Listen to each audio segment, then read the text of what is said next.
زما وس نشته چې زه تا راونیسم او په دې چوک کې دې ځوړند کړم چې را والا پاکستان ته راننوتی څنګه دی ته دا تنخوا د څه شي یالې را والا څنګه دومره حیثیت شي چې پېښور کې دی دماکه کوي که ته ما ته وایې چې ته ورسره ملګری بیا دې ځوړندو دا زه ولې ورسره ملګری شوم زما دا مزاج دومره ولې خراب شو زه دا بېغیرته ولې دومره شوم زه دا ملک دشمنۍ ته تیار چا کړم او ماله دومره واک چا راکړه چې زه غیر ملکي جنسۍ سره کار کوم دې ځای ته زه چا ورسول زما دا ملک سره ته څه کوې تا خو ټول عمر ووي چې زه د پاکستان زه د محب وطن ته ما ته په دې محب وطن سره دې وطن سره تا څه وکړه ای بې غیرته مسلمانو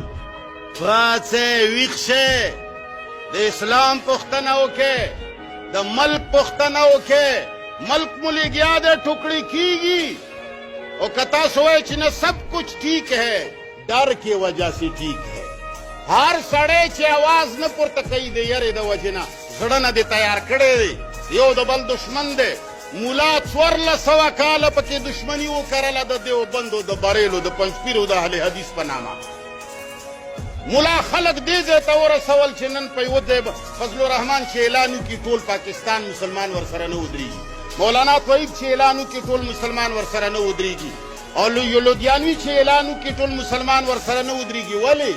مولا داسې تخم کرلی دی چې یو بل نه خلق لري